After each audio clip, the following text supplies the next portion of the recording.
La siguiente es una producción de 360podcast.sb. Diana Verónica y Tony, la entrevista se sube todos los días a 360podcast.sb, el primer hub de podcast en El Salvador. O puedes volver a escucharla por Spotify, Google Podcast, Apple Podcast, Amazon Music o TuneIn. Dale clic a la campanita para que recibas la notificación. Este día, en el Corre de la Mañana, le damos la bienvenida a... Luis Alonso Amaya, director de Protección Civil, director general de Protección Civil, de riesgos y no sé qué otros menesteres. Exacto, y le toca estar ahí, ¿verdad? En un país altamente vulnerable como El Salvador, Luis Alonso, le toca estar ahí cuando tiembla, cuando llueve, cuando hay vacaciones, cuando hay eventos masivos también. Duerme como con 2 radios aquí en la mesa de noche, 3 teléfonos. Este sí es un trabajo 24/7, Luis Alonso. Definitivamente. Bienvenido. Muchas gracias, muy buenos días a ustedes, a toda la audiencia, a toda la radioescucha de este programa. Me siento muy halagado, gracias por invitarme. En el programa 1100. En el programa 1100, de verdad que como decía mi papá, mejor sería chocolate. Bueno, ok. Bueno, y queremos conocer, entre otras cosas, primero, Luis Alonso, cuéntenos cuál es su trayectoria, cómo está usted en Protección Civil y cómo llega a ser director general. Bueno, les comento que yo inicié mi trabajo en el mundo emergencista en el Batallón de Sanidad Militar. Yo fui enfermero. Estuve en el hospital militar por un tiempo, posteriormente me fui a trabajar con la empresa privada y luego llegué a la Dirección General de Protección Civil cuando aún se llamaba COEN, seguro lo recordarán. El Comité de Emergencia Nacional. Efectivamente. Sí, les cuento. ¿Cómo se llamaba aquel doctor que estaba ahí? El doctor Ferrer. Ferrer, sí, sí. Que en paz descanse, ¿verdad? No, él está vivo. De hecho, sí, creo que está trabajando. Ya lo maté. Ya le vamos, pero es a que hacerle el novenario. Pero es que el otro director, hay un director que murió, ¿verdad? Sí. Sí, el coronel Barahona. El coronel Barahona. Sí, el coronel Barahona. No, me equivoqué. No, el doctor Ferrer, que según entiendo, saludos, anda por ahí. Bueno, pero igual los tamales los comemos. Okay. El doctor creo que anda por ahí dando clases en alguna universidad. Entonces les cuento que llegué justo, habían pasado 15 días después del segundo terremoto. El 13 de febrero de 2001. 13 de febrero de 2001. Yo llegué, quizás un poquito más, llegué exactamente el 1 de marzo. Por mi experiencia en temas logistas y todo eso, fui destacado en la Segunda Brigada Aérea en Comalapa. Y bueno, fue un trabajo muy interesante. Yo venía de trabajar en el mundo hospitalario. Si bien es cierto, en el ejército había adquirido cierta experiencia relacionada con atención prehospitalaria, con emergencias, pero todo enfocado siempre en la atención de la persona como tal, desde el punto de vista médico hospitalario. Ahora llego a un ambiente en el que igual se atiende a las personas, pero desde el punto de vista humanitario, ¿verdad?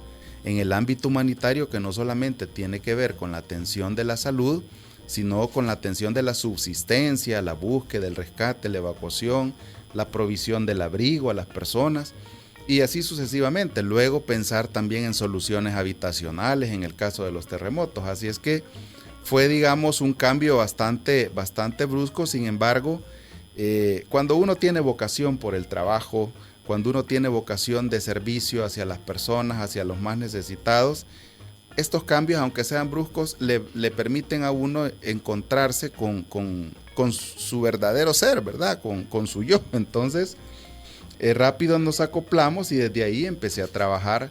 Inicialmente estuve en el departamento de operaciones, luego pasé a formar parte del equipo de docencia en antes COEN, ahora Dirección General de Protección Civil.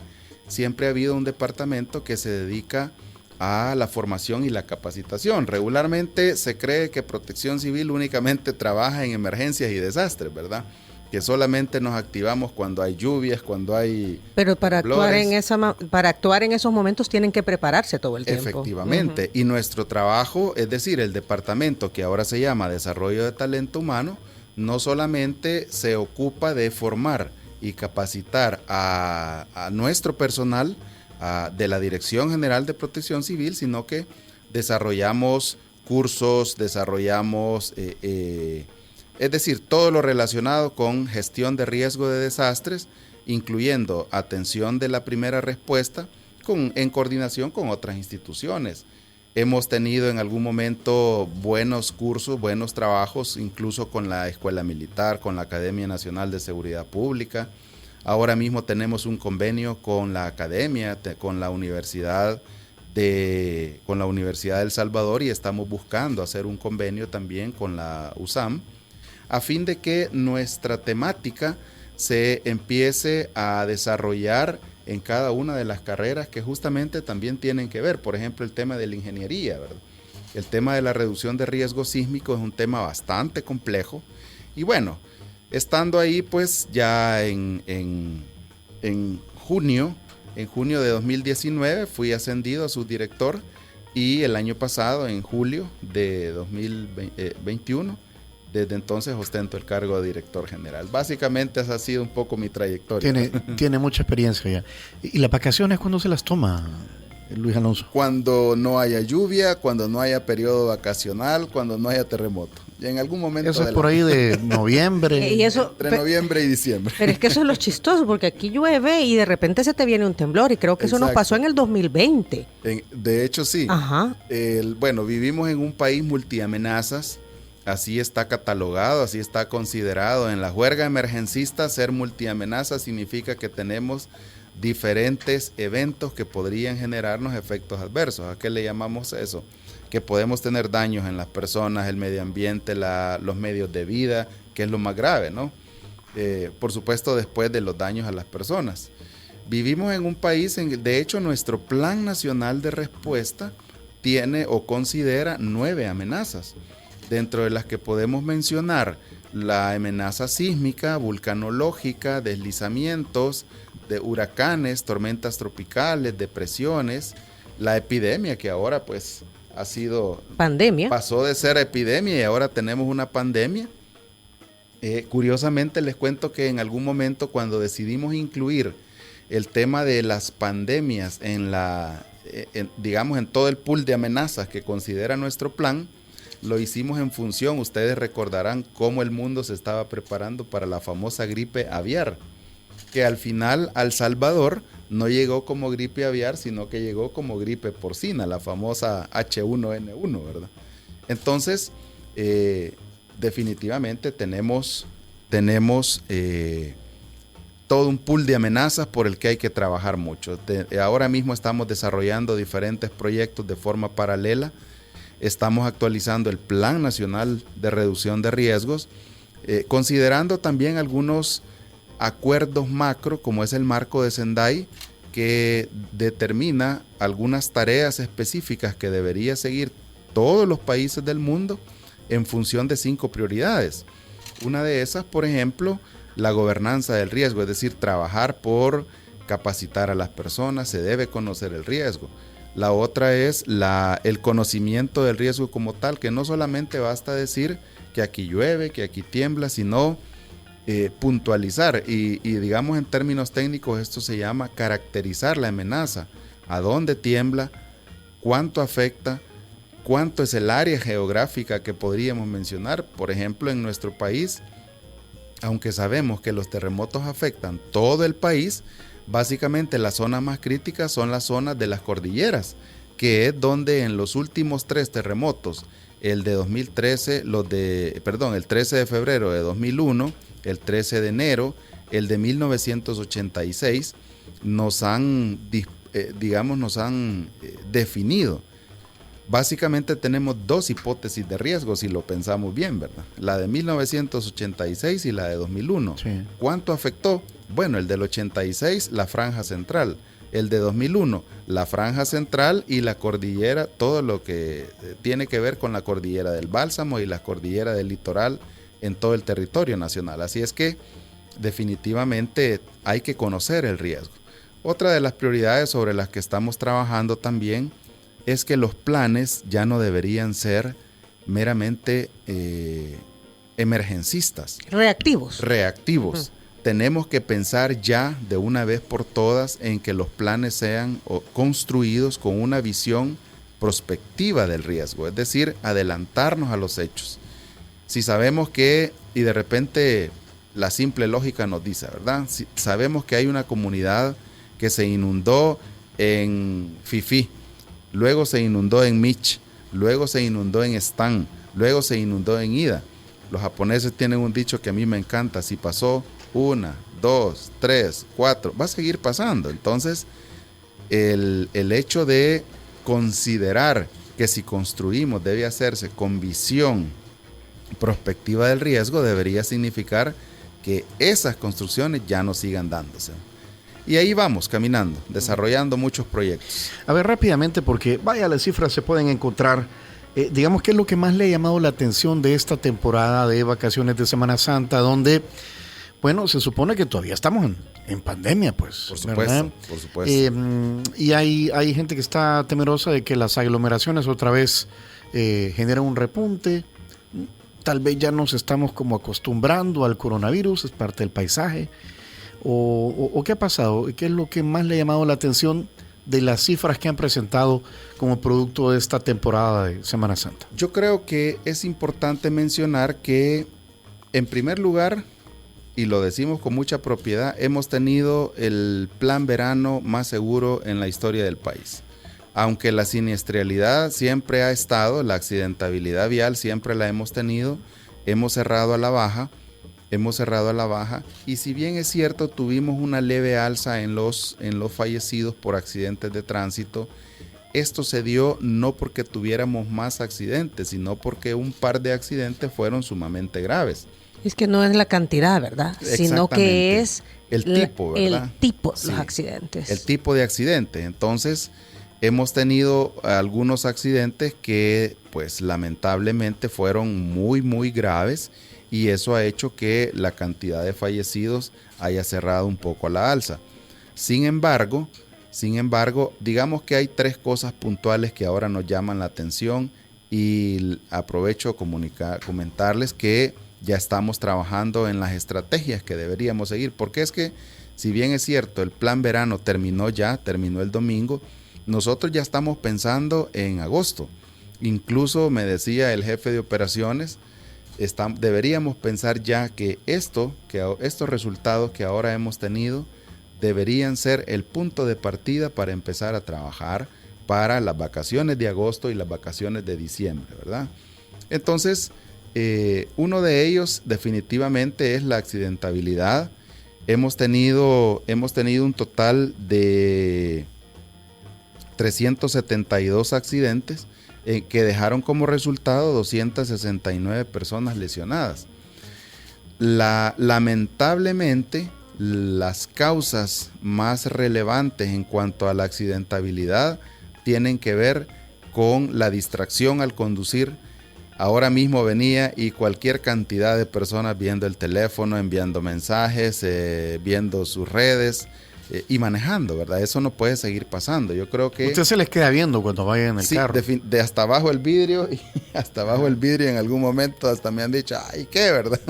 Bueno, y hay que decir que esto está penado, pues. O sea, hay una multa de 57.14 por utilizar el celular mientras se conduce un automotor. Por supuesto. Entonces, esa ha sido, y vean cómo una cosa lleva a la otra. Por ejemplo, en el tema de la distracción al conducir, resulta que una buena cantidad de accidentes de tránsito se han dado por colisión frontal, y como así lo determina técnicamente la Dirección General de Tránsito, la División, de Tránsito, por colisión frontal por alcance, que significa que iba más interesado en ir revisando su teléfono, no se dio cuenta que el vehículo de adelante se detuvo y bueno, pues se fue a detener.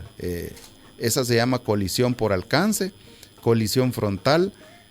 Las colisiones frontales definitivamente son una de las más mortales que hay. Sí, ahí. Son una de las más mortales. Sabemos que, en términos médicos, el famoso efecto de látigo que se produce cuando una persona va hacia adelante bruscamente y luego retrocede también bruscamente, suele dejar lesiones gravísimas, complicadas. Entonces, eso llama mucho la atención y significa que nuestro trabajo debe enfocarse en cada uno de los retenes a ser más incisivos. ¿Por qué se dan los accidentes frontales? Los accidentes frontales regularmente se dan por sobrepasar. Por ejemplo, tenemos carreteras como la del litoral en la que, bueno, ahora mismo todavía tenemos la zafra, ¿verdad? Entonces a veces van las rastras, van cargadas, y yo lo he podido observar ahora que anduvimos haciendo los diferentes recorridos para supervisar que todos los puestos de socorro estuvieran donde el plan los había considerado, que los retenes estuvieran desarrollándose.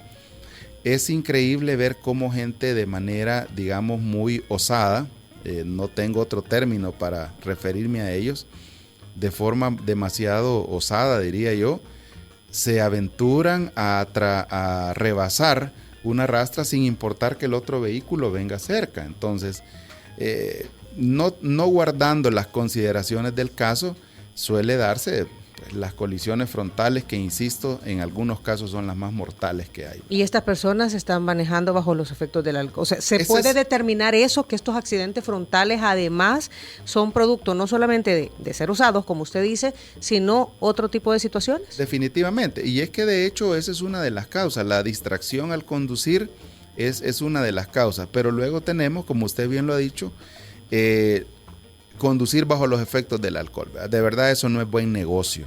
Nosotros lo estuvimos repitiendo en toda la vacación. Hemos tenido casos en los que lamentablemente la persona que va conduciendo va borracho, porque no lo podemos decir de otra forma, va en estado de ebriedad, a veces, y de acuerdo a los exámenes que se les han practicado, más allá de 300 grados de alcohol. Eso pues, de verdad que es una grosería. Entonces resulta que ellos quedan vivos y las personas que les acompañaban o fallecieron o quedan con lesiones marcadas para toda la vida. Entonces esa es otra de las causas, ¿no? Conducir bajo los efectos del alcohol. Pero luego resulta que también tenemos la otra causa, que es el abuso de la velocidad. Parte del trabajo que hizo el Viceministerio de Transporte, que aprovecho felicitarlos porque de verdad han hecho un excelente trabajo. Eso ha permitido que tengamos un buen número menos de accidentes. Entonces, parte de los objetivos que dispusimos en el plan a través de la coordinación con ellos era justamente eso, que los controles vehiculares no solamente sirvieran para identificar a aquellos que van conduciendo bajo los efectos del alcohol, sino que también permitiera en algún momento hacer que en las carreteras donde regularmente se abusa más de la velocidad, que son las que conducen hacia el interior del país, la autopista Comalapa, la carretera panamericana, la ruta militar, la carretera panamericana que conduce hacia el occidente, los controles vehiculares permitieran no solamente identificar, insisto, aquellos que iban conduciendo bajo efectos del alcohol, sino obligar a los que estaban en ese momento transitando a hacerlo con una velocidad moderada, ¿verdad? Ahora, estas causas son las mismas de siempre, director. Exacto, definitivamente. Ahora, por eso mismo decía yo, nuestro objetivo es que eso no siga ocurriendo.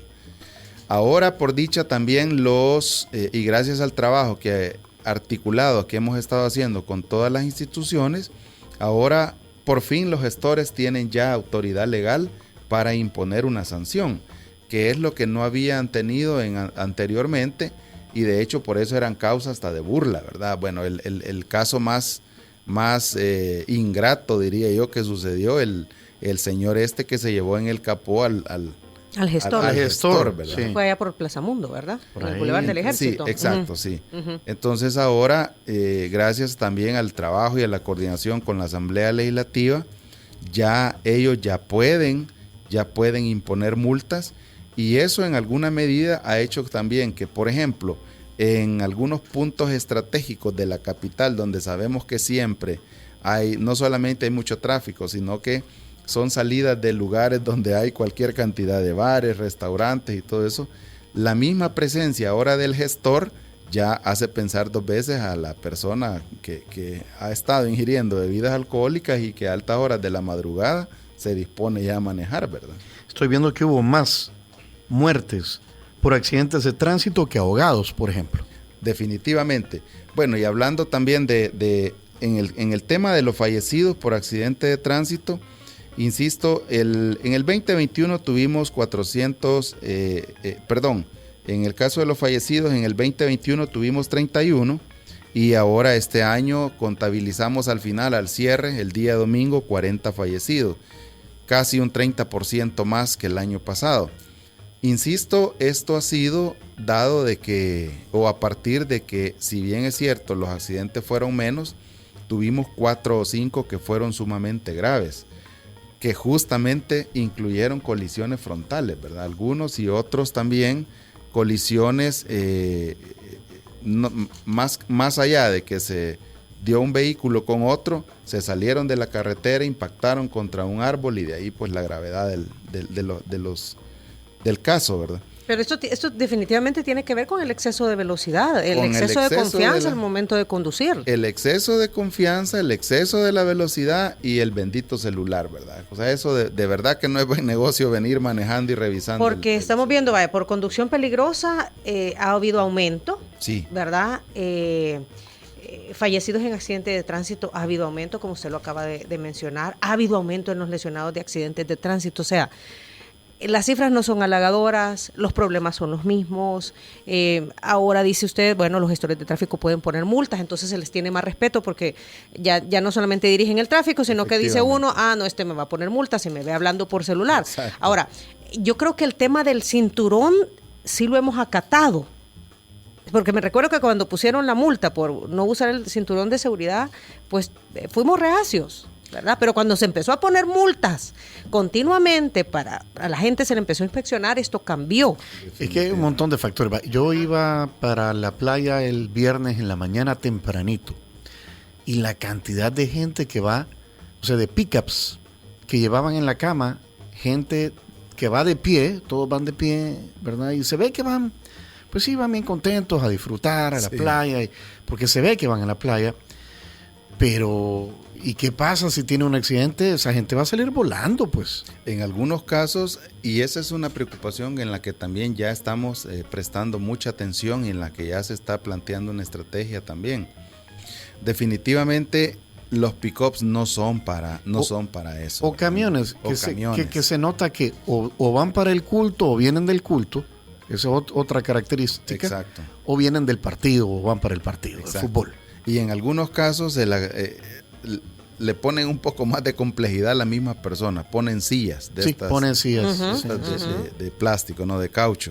Ponen sillas. Entonces, ¿qué es lo que pasa? Viene un frenazo frenazo brusco y salen con todo y silla. Entonces, se ha detenido. De hecho, les comento que el 1 de enero que andábamos haciendo un recorrido supervisando, si ustedes recuerdan nuestra unidad de guardavida, de la que ya les voy a contar un poco por qué ahora la cantidad de rescates y la cantidad menos de ahogados, ¿verdad?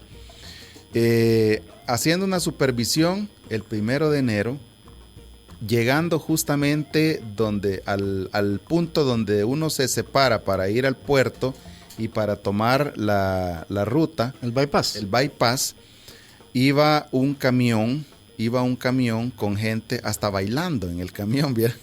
De repente hasta simpático, pero no consideran no es lo prudente, no consideran el riesgo al que se están exponiendo estas personas. Entonces, y yo veía que de repente hacía un pequeño zigzag, habiendo considerado un retén policial justamente en el bypass. Le decía yo al compañero que iba conmigo, mira, nos vamos a adelantar y seguro, según el plan, aquí deberíamos tener un retén. Efectivamente, ahí estaba el Viceministerio de Transporte, Policía Nacional Civil, y le tomamos una foto a la placa y le digo, miren, detengan este pick-up, porque era un camión de esos... con baranda. Con baranda de mediano peso, ¿verdad? Detengan este camión y por favor revisen, porque yo veo que vienen hasta bailando y el camión hasta viene zigzagueando. Efectivamente, el tipo llevaba, no recuerdo, arriba de 400 grados de alcohol. El que conducía. El que conducía. Seguramente ellos habían pasado toda la noche de fin de año bebiendo, disfrutando, etcétera, y como suele pasar en la mañana dijeron, bueno, ya amaneció, vámonos al... El Viernes Santo. No, se fue 1 de enero. Ah, es que fue el 1 de enero. Perdón. Comentándoles un poco de eso. Pero resulta que también ahora, en Viernes Santo, también muchas personas, el sábado por la mañana van para el mar, algunos, como han estado de vacación, bueno, si no asistieron a los eventos religiosos, estuvieron departiendo, parrandeando, y como suele pasar nuevamente, vámonos a la playa el día sábado. Así es que ese es, digamos que parte de la, lastimosamente es. Y ahí cómo es se un hace, tema porque cultural, pues sí, la gente, vaya, pues no tienen como transporte. Bueno, sí tienen, porque deberían haber tomado un autobús. Claro. ¿Verdad? Pero no sé por qué. Y lo otro, las motos. Sí. Hoy chocan entre ellos. Sí. Bueno, ayer nada menos, ¿verdad? Ayer, por ejemplo. Ayer por la mañana Ajá. se tuvo un accidente de 2 motocicletas. Eso de las motos sí se ha convertido, yo, o sea, no quisiera decir una palabra, pero o sea, no se quieren. No se quieren ellos, y además se convierten en un peligro para el resto de conductores. Ese es uno de los aspectos en los que está haciendo mucho trabajo los diferentes comités de educación vial. Desde el CONACEVI, a nivel nacional, de la Comisión Nacional de Educación Vial, se está haciendo un trabajo muy importante, no solamente a nivel nacional, sino que también con sus digamos, pares en el nivel departamental, en los comités departamentales de educación vial. De verdad que estamos buscando la forma de que eso no suceda, de reducir al mínimo la probabilidad de riesgo que supone el andar conduciendo una motocicleta, el andar conduciendo vehículos que son para carga, no son para andar transportando personas. Me refiero específicamente a los pick-ups y a los camiones. Perdón, director, me recuerdo sobre esto, Tony, que lo hemos hablado con directores generales de tránsito, y que dicen que es una necesidad ante la falta de un transporte público eficiente, sí, pero que se va a ir normando. ¿Esto Exacto. ha tenido o no ha tenido avances? Porque hay, sí, pero ahí vemos el montón de pickups con barandal y con un canopy, con un toldo, transportando personas. Sí, y de hecho creería yo que eso va a seguir sucediendo justamente por lo que usted ya mencionaba. Existe una necesidad de transporte, pero vea qué interesante, porque una de las, de verdad que el tema de transporte es un tema complejo, y yo creo que por primera vez en la historia alguien se ha tomado digamos, la tarea de, como dicen, tomar el toro por los cuernos, ¿no? El tema del transporte es un tema complejo, y ahora se están dando grandes pasos en cuanto a la normatividad relacionada con esto. En algún momento eso debe parar. Definitivamente es un trabajo que ha venido desarrollando no solamente la Policía Nacional Civil, sino que el Viceministerio de Transporte, que, insisto, a través de los comités de educación vial, no solamente están viendo el hecho de cambiar esto que culturalmente ha venido afectando al país por siempre, sino que ahora mismo también incluye el hecho de meter mano también en la normativa que tiene que ver con eso, porque al final, sobre pretexto de la necesidad, ahora cualquier persona, sobre todo en la zona rural, le pone una baranda a un pick-up y bueno, pues ya se dispone a andar transportando. Que normalmente son estos pick-ups los que sacan a las personas de los cantones hacia los lugares donde ya toman un autobús. Efectivamente. Insisto, eso es un trabajo que definitivamente en algún momento va a dejar muy buenos resultados. El Viceministerio de Transporte está haciendo por su parte todo lo necesario para ir avanzando en eso. Pero los de las motos, también. La gente está comprando motos en casas distribuidoras comerciales. Ahora usted llega y sin licencia, basta con el DUI. Es ahí donde considero yo que definitivamente el tema legal tiene que tener mucha relevancia, ¿no? Por ejemplo, una distribuidora en algún momento debería, bueno, no soy especialista en temas de transporte, pero a mi juicio, y o viéndolo desde el punto de vista riesgo, todo debería ser visto de una forma holística, ¿no? O sea, si usted no tiene una licencia de conducir, como la persona que también se dispone a comprar un arma en alguna armería, ¿verdad? Quiero un arma, bueno, enséñeme su No, pero vaya, yo puedo comprar una moto, porque yo tengo licencia de conducir. ¿Para moto es la misma liviana o es una para moto? No, son diferentes licencias. Pues no puedo comprar. Okay. No, porque yo lo que conozco es de gente... Ahorita sí puedes. No, porque no tengo de moto. Ahorita. Sí. No se la exigen. No te la piden. Bueno, ok, sí, tiene razón. O sea, pero yo conozco gente que no tiene licencia y les pregunto, pero ¿y cómo andas en una moto si no tienes licencia? ¿Y cómo la compras? No, es que la compramos a nombre de fulano que tiene licencia. Imagine usted. O sea, la gente eso hace. O sea, Sí, si los que piden la licencia, lo que hacen es presentar la licencia de una persona X. Es Pero es que atentar no contra piden, su... ahorita entiendo que no piden. No, por eso te digo, los que piden. Ahora, entiendo también, director, que el 10% o el 20% de los que andan en moto tienen licencia de moto. El 80% no tiene licencia de moto. ¿Quién anda en moto? O sea, sí. eso está Honestamente sucediendo. desconozco cuáles son las cifras. Es un dato que seguramente debe manejar el Viceministerio de Transporte, pero yo creo que a la población sí le debe quedar algo bien claro, es que estamos haciendo todo lo necesario para que esa accidentabilidad, que incluye por supuesto el tema de las motocicletas, definitivamente vaya a la baja. Y de ahí todo el trabajo que, insisto, se está haciendo con las instancias pertinentes en este rubro, como es la Policía Nacional Civil, el Viceministerio de Transporte, con todo el pool de recursos humanos que tiene desplegado en el territorio, los gestores de tráfico. Y de hecho yo he podido darme cuenta cómo en estos retenes que estuvieron en Semana Santa, uno de los aspectos en los que más se insistía era en que si no llevaban su licencia, pues aplicarle la normativa legal, ¿verdad? Imponerle la sanción, a fin de que entiendan que no pueden andar conduciendo una motocicleta sin andar cumpliendo con todo lo que la normativa exige. Vayámonos al agua. Rescates acuáticos 266. 266 rescates acuáticos. Y fallecidos, ahogados 7 personas. 7 personas. Hemos tenido, y esto creo que aunque es al alza, son números halagadores. Estos sí son números halagadores porque hemos tenido un 275% más de rescates que el año pasado. Y se evitó que se ahogaran. Son ahogados que ya no fueron. Exactamente. Y así lo hemos venido diciendo nosotros. Si lo vemos, de repente ver números así en frío, pues, sí, tuvimos... el año pasado fueron 71, ahora fueron 266, pero si de repente nosotros empezamos a, digamos, analizar cada una de estas cifras, son 266 personas y puede escucharse hasta ostentoso decirlo así, pero son 266 personas a las que nuestra unidad de guardavidas le ha dado un segundo chance de vida, porque al final eso es lo que hacen. ¿Por qué se dan estos rescates acuáticos? Bueno, los rescates se han dado por diferentes causas. Número 1, otra vez el abuso del alcohol. El bolo. Definitivamente. El bolo que me quiero morir y no bueno, me muero. les cuento que en una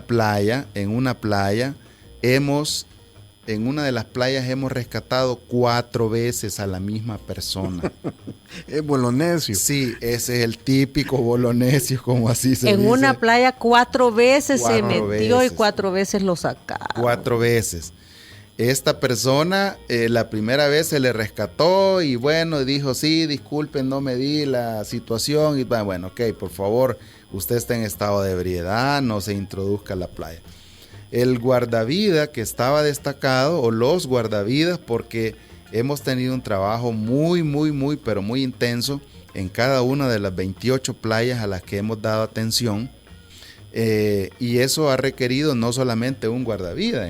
En el Majagual, por ejemplo, hemos tenido 7 guardavidas.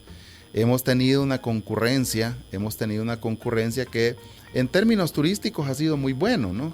En temas de inversión, en temas de ganancias para todos los restaurantes, ha sido muy bueno, pero también, si lo vemos desde el punto de vista atención de las personas, para nosotros ha sido un trabajo muy arduo. Estos guardavías ya son parte del Ministerio de Gobernación. Definitivamente. Es una unidad que han creado. Exactamente, realmente estamos creando algo que en lo sucesivo se llamará equipos tácticos de emergencia, que incluirá 4 disciplinas, o que ya incluye 4 disciplinas de rescate. Rescate acuático es uno, o salvamento acuático, como también se le llama, es uno. Búsqueda y rescate urbano, las famosas unidades USAR, que no solamente tienen, digamos, relevancia a nivel nacional, sino que ahora mismo, les cuento, estamos ya a punto de obtener una certificación de una de las instancias de Naciones Unidas que se llama INSARAG, que es la Comisión Internacional de Certificación de Equipos de Búsqueda y Rescate. Entonces esa es otra de las especialidades. Platicando sobre esto en otro espacio me decían, ¿son los topos? No somos topos, ¿verdad? Son equipos de búsqueda y rescate urbano. Esa es otra especialidad. La otra especialidad es rescate vertical. De hecho, ya hemos estado trabajando con los equipos tácticos. Hemos estado trabajando de la mano con el cuerpo de bomberos. Hemos hecho rescates importantes en pozos, ¿verdad? Ese rescate vertical. Tuvimos que hacer un rescate en montaña ahora mismo en esta vacación, que por fortuna no incluyó usar cuerdas y todo el equipamiento, pero sí hemos dispuesto de personal que tiene esas capacidades, esas habilidades para llegar al terreno, buscar a la persona. ¿Y en qué montaña fue? Esto fue en el Cerro Verde. Fue en el Cerro Verde. ¿Y qué fue sin guía la persona? Se fueron sin guía. Ajá. Ellos habían extraviado un dron el día domingo de Ramos. El día lunes se fueron a buscarlo con guía. El día martes decidieron aventurarse creyendo ya conocer los senderos y bueno, terminaron extraviados. A las 8 de la noche fuimos alertados por los parientes de ellos y el día miércoles a las 4:50 de la mañana ya se habían encontrado con nuestros equipos. ¿Y el dron lo encontraron? Desconozco. y todo por un dron. Todo por un dron. No, es de decir, ¿verdad? Porque claro, a esos lugares se va con guía. De hecho, el Ministerio de Turismo ha hecho una gran inversión en formar, capacitar a estos guías. El Instituto Salvadoreño de Turismo, que hoy también se ha fajado, ¿verdad? En cuanto al tema de atención de turistas, tanto nacionales como extranjeros. Entonces, han invertido tanto en formar guías para que esto no suceda, pero de repente... Sí, yo fui al volcán de Santa Ana y doy fe de eso, y me quedé sorprendida del nivel de organización, me gustó mucho, y lo que más me gustó es la cantidad de gente que lo va a hacer. Sí, porque se ejercita, familias, al aire libre, ¿verdad? A bajo costo, eso es bueno, pero yo me imaginé eso de los senderos, porque muchos dirán, ay, si el camino te lleva, sí. Ay Dios, allá a las horas de las horas hay bifurcaciones y para dónde agarro. Exacto, entonces, insisto, esa es otra de las especialidades, búsqueda y rescate en montaña, y estamos fortaleciéndonos. Creo que uno de los mejores resultados, recientemente el ministro de Gobernación cumplía 1 año y decíamos, haciendo una evaluación, ¿verdad? Creo que por primera vez en la vida la Dirección General de Protección Civil ha tenido la inversión necesaria para poder tener personal capacitado, idóneo, formado, y el equipamiento que no es barato, ¿no? Que no es barato, o sea, es un equipamiento que una vez lo tengamos todo podría llegar alrededor de los $10 millones. Ok, son las 8:57, director. En base a todo lo que hemos conversado, la experiencia de esta Semana Santa, ¿cuáles van a ser las propuestas para minimizar este número de emergencias porque hay 7 personas fallecidas, por ejemplo, por inmersión? O sea, cada vida es importante, ¿verdad? Entonces uno dice, son situaciones que no deberían darse. Y ya nos decía que, por ejemplo, los rescates acuáticos, una de las causas es el exceso de alcohol. ¿verdad? El exceso de alcohol, la imprudencia. Y la imprudencia. Quiero comentarles que con respecto a estos 7 ahogados, ninguno de ellos falleció en las playas en las que nosotros estábamos dando cobertura. Infortunadamente, los 2 que fallecieron en playa, estos fallecieron en ranchos privados y escuchen, en horas no aptas para estarse introduciendo al mar. ¿A quién se le ocurre meterse al mar a las 7 de la noche cuando ya la visibilidad es poca o nula? O nada. Entonces, aún así, porque también es importante decirlo, no significa que porque están en ranchos privados no vamos a hacer lo necesario, en absoluto. En Costa Azul tuvimos 2 rescates, muy importantes, fueron profundos, les cuento. Personal que estaba atendiendo una de las playas cercanas, pero ante la alarma, corrieron, nadaron, llegaron a las víctimas, a las personas, las rescataron. A uno de ellos se les tuvo que dar hasta reanimación cardiopulmonar y bueno, ahí está, con vida, ¿verdad? Entonces, no es el hecho de que solo porque están en un rancho privado no se van a atender, en absoluto, siempre y cuando se nos dé la alarma, se nos dé el aviso, estamos para trabajar para toda la población. Fíjate que ahorita que le preguntaste al director qué se va a hacer, me puse a pensar, es que, o sea, ellos no... Es bien difícil, no, sí. Es que no le corresponde a ellos. No. Es nosotros los que tenemos que cambiar nuestras actitudes. Sí, porque habla mucho de la irresponsabilidad como seres humanos. De nosotros. De nosotros. Claro, de hecho, la evaluación que hemos hecho es la siguiente. Número 1, tenemos que ser más insistentes, hay que educar. Tenemos que educarnos. Tenemos que crear campañas de educación, sobre todo cuando ya se acercan los periodos vacacionales. No se introduzca al mar en horas nocturnas, respete los banderines. Con los guardavidas estamos trabajando de tal forma que estamos dando cobertura en todas las playas sin importar que tengamos o no, a fin de colocar banderines. Y eso significa, por ejemplo, que si tenemos un banderín rojo, absolutamente nadie debería entrar al mar. Sobre todo en periodos en los que tenemos olas extraordinarias, que aprovecho el espacio que justamente ahora... El 1 de mayo siempre hay olas grandes. Sí, bueno, ahora fue antes. Fue antes.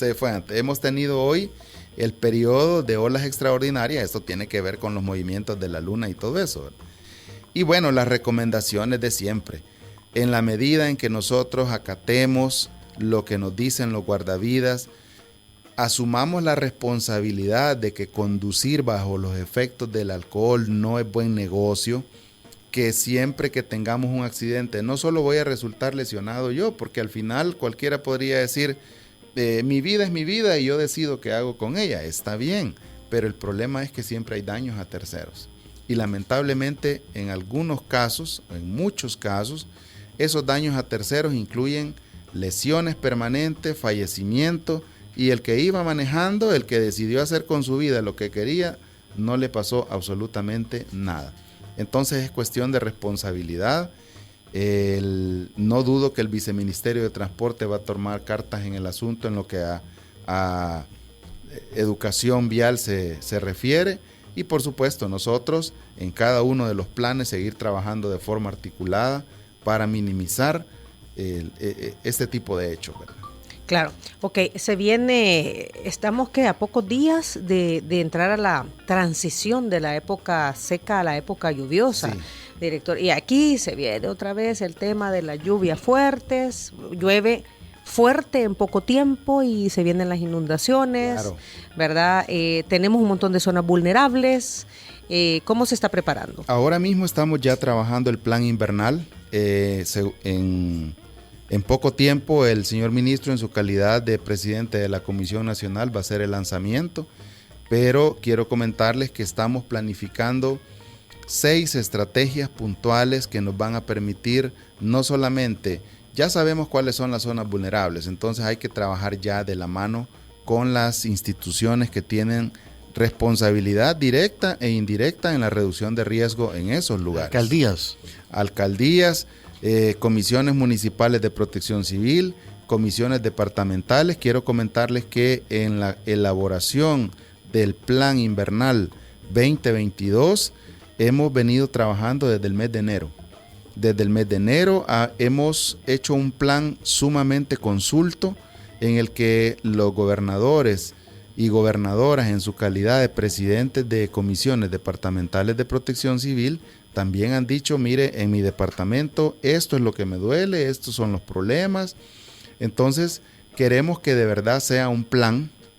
El año pasado no fue muy bien, pero queremos que sea mucho mejor. Nos hemos ocupado de hacer un plan consulto, a partir de esa consulta definir las estrategias de trabajo que no dude que incluirán reducción de riesgos, pequeñas obras de mitigación, otras van a ser muy cuantiosas, por el lado del Ministerio de Obras Públicas, el FOVIAL, que tendrá un trabajo muy relevante, y así sucesivamente. Ya en su momento será presentado el plan. Vamos a darle continuidad a algunas acciones que ahora mismo ya se están desarrollando. El tema de la fumigación, por ejemplo, ¿verdad?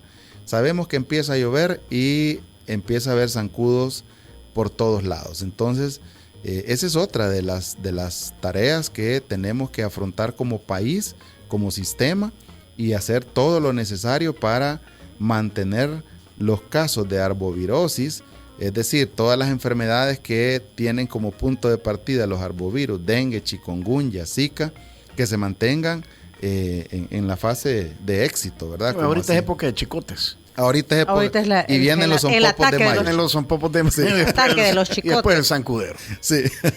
O sea, aquí la clave, como decía Tony, somos nosotros, director. Definitivamente tenemos que asumir la responsabilidad que tenemos. Tenemos que educarnos, tomar el volante de un vehículo. Yo lo insistí mucho durante la vacación. No emprender un viaje no significa solamente ver que el vehículo que arranque inicialmente y que tenga gasolina. Eso es lo mínimo.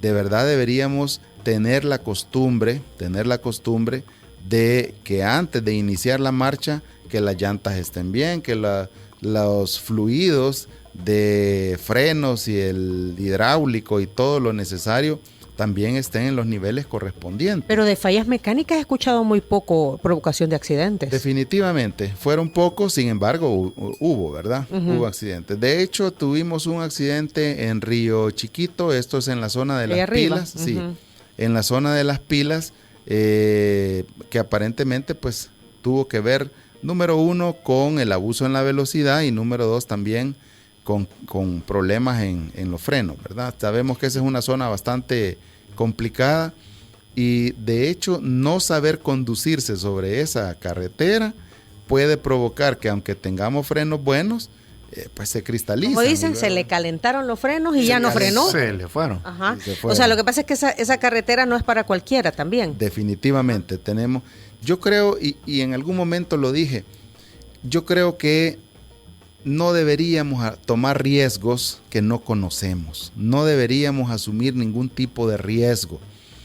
En esta zona hay gente que vive ahí, que presta sus servicios, que ya conocen los caminos, saben cómo conducir, entonces, y nos llevan y nos traen por unos pocos pesos. Entonces, ¿para qué aventurarnos? ¿Para qué terminar provocando un accidente que va a dejar, bueno, en este caso dejó una persona fallecida, ¿no? Falleció una persona y lesionado, ¿verdad? Exactamente, el año pasado fueron 4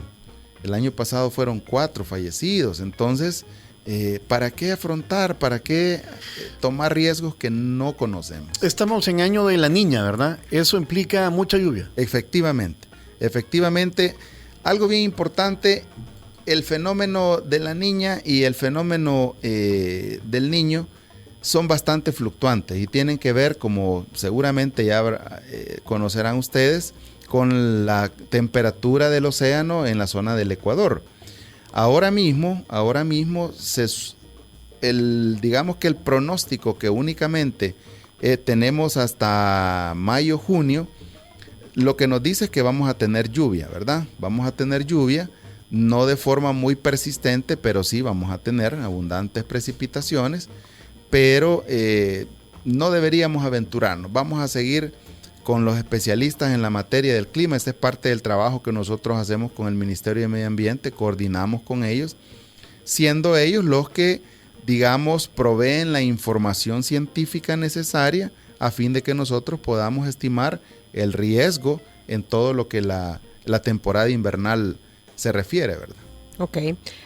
Dice sobre la causa de accidente frontal, dice Rubén Figueroa, el rebasar, se debe insistir y multar a aquellos malos conductores que van lento en el carril izquierdo cuando deben usar el carril derecho. Aquí la clave son las escuelas de manejo o el examen práctico para obtener la licencia, porque solo se les enseña a operar la máquina, pero no se les enseña a conducir. Efectivamente, esa es una de las cosas que les comentaba, que a través de los comités de seguridad vial, ¿verdad? De educación vial, perdón, se está insistiendo mucho. Yo creo que el Viceministerio de Transporte ha hecho un excelente trabajo y ahora mismo están siendo muy insistentes justamente en lo que el radioescucha nos está mencionando, ¿verdad? Lo que el amigo nos mencionaba. Y es que en la medida en que de verdad nos ocupemos y por dicha hoy ya no sucede lo que sucedía hace muchos años, que teníamos algún amigo tramitador y decía, mira, quiero la licencia, sí, seguro, ¿cuál querés? Mira, tengo la liviana, tengo la particular, tengo la pesada, esta te cuesta tanto, pagas tanto, y en menos de 2 horas ya alguien ya tenía... Ya era licenciado. Ya era licenciado. Bueno. Entonces... Don Luis Alonso, qué gusto conocerlo, lo habíamos visto nada más ahí en los medios de comunicación. Sepa que estos micrófonos, en el momento en que ustedes lo dispongan para dar a conocer pues información que sea requerida por la población, siempre recomendamos que la gente se informe por los medios oficiales cuando hay una emergencia. Definitivamente. ¿Verdad? Pues entonces están a su disposición. Diana Verónica y Tony, la entrevista, se sube todos los días a 360podcast.sb, el primer hub de podcast en El Salvador. O puedes volver a escucharla por Spotify, Google Podcast, Apple Podcast, Amazon Music o TuneIn. Dale clic a la campanita para que recibas la notificación. Esta fue una producción de 360podcast.sb.